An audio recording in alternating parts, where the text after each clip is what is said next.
All right, everybody. I want to go over the photoelectric effect questions that you guys had to do a couple nights ago. It was 13 and 16. The first one says, I'm going to put them up here, and I'm going to use the actual scoring keys for this, and I'll post them.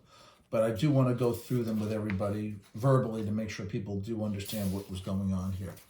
All right, in the photoelectric effect, light is incident on a metal surface. Electrons are ejected from the surface, producing a current in the circuit. A reverse potential, that's a stopping potential, is applied in the circuit and adjusted until the current drops to zero.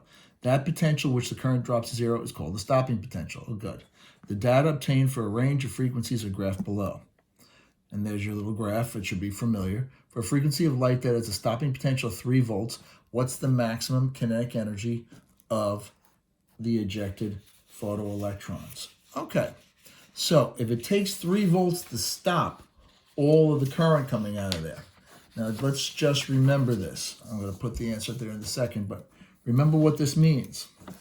It means here's our plates.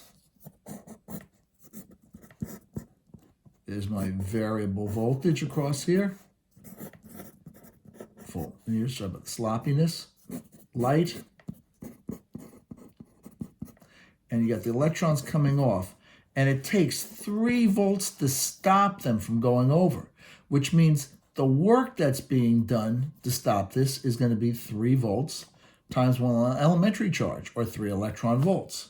Or the way they did it is kinetic energy equals QV, all right? And you could put in 1.6 times 10 to the negative 19th coulombs. I hate that they don't put the units in the old stuff. And that's going to be 3 volts. And so that's going to be 4.8 times 10 to the negative 19 joules, or 3 electron volts. I would have used 3 electron volts, much easier, because it's just going to be KE equals Q times V. That's 1 elementary charge times 3 volts, and that's 3 electron volts. Easy enough. All right, now, the next question says, B, from the graph and the value of the electron charge, determine experimental value for Planck's constant. All right, so here's what you guys needed to do.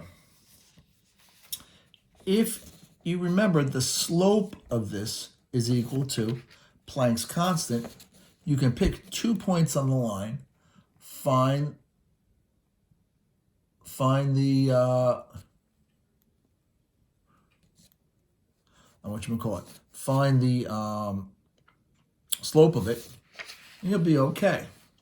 And you get h is the slope of the graph, or using kinetic energy equals hf minus the work function for a correct substitution of the graph. So basically, I can pick some point on here and say, well, that ejected kinetic energy is going to be equal to the energy of the incident photons, hf, at the frequency multiplied times h, minus the work function, which we figured out before, going to give you a maximum, is going to give you that kinetic energy there.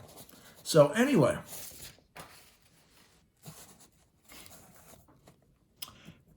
it should turn out to give you about 4 times 10 to the 15th electron volt seconds, or 6.4 times 10 to the negative 34th joule seconds. I'm not going to pick 2 points on that thing and do the stopping potential.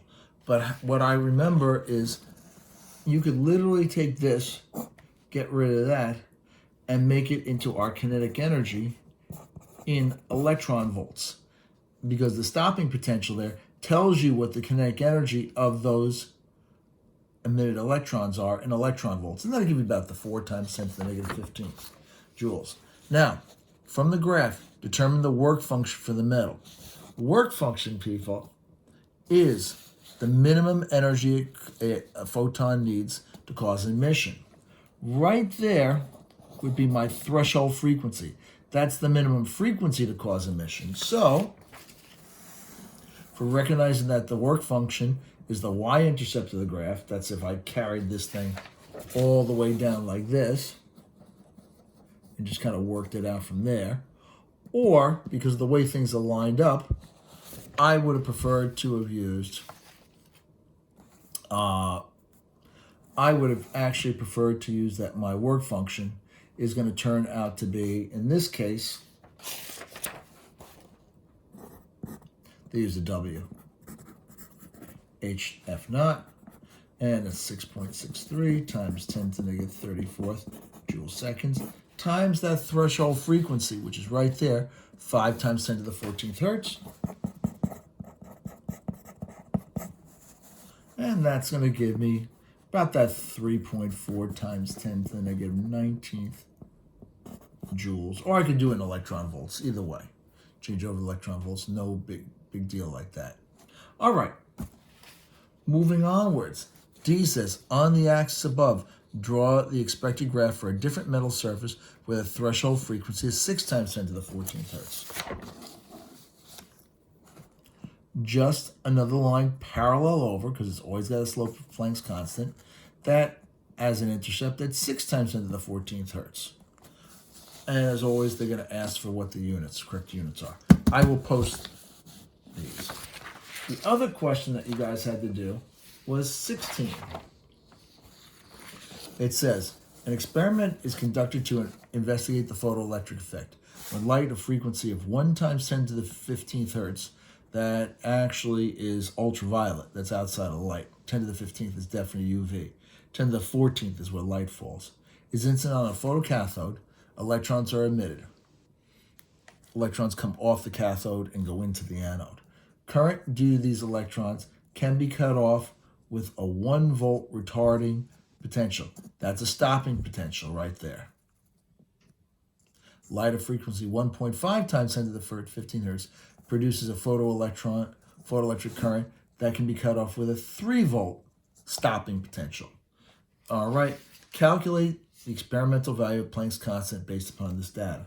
Well, in the first case, and this is old, so it's worded a little bit, E equals HF minus my work function.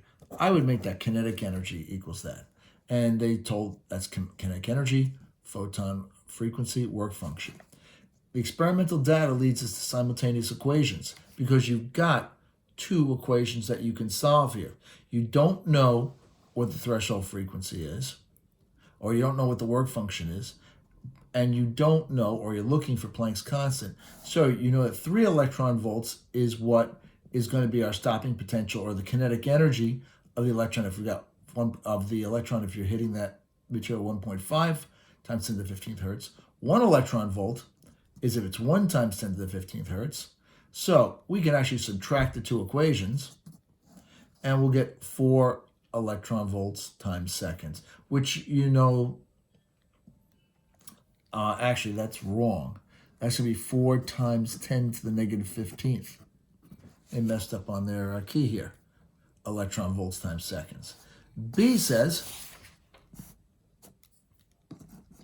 calculate a work function for the photocathode. Well, you got a couple different ways of doing this. All right. One, you could just substitute back into your original equations, which is probably what I'd wind up doing, 3 electron volts. Or I could have carried that line right down to where it hits the y-axis. That's okay. Or I could have used my work function and said that my work function is Planck's constant times the threshold frequency, and I could have worked that out. There's a bunch of different ways you could have done this, okay? But you should have gotten about 3 electron volts for this thing. C says, will photoelectrons be elected by the photolight with green light of 5 times 10 to the negative 7 meters on the photocathode? Justify your answer. The question is, does that have more energy than the work function? If it doesn't, you're not going to get any kind of a emission from it. So let's see what they did. You've got the frequency of the light. They changed it over from wavelength to frequency. The energy in the photons is 2.4 electron volts, which is less than the work function, so no photoelectrons are going to be emitted. Or they could have sketched the thing out and seen that it turns out to end up below the threshold frequency, okay? And that's not going to work either. I just wanted to go over those couple questions with you really quick. Hope everybody's doing well. I am going to post some AP 1 questions, AP 2 questions that I want you guys to work on. All right? I'm probably going to post it today I'm going to give you a whole AP. I'm going to give you until Monday to take care of it. It's to take care of the whole thing. I'm not going to ask for it tomorrow.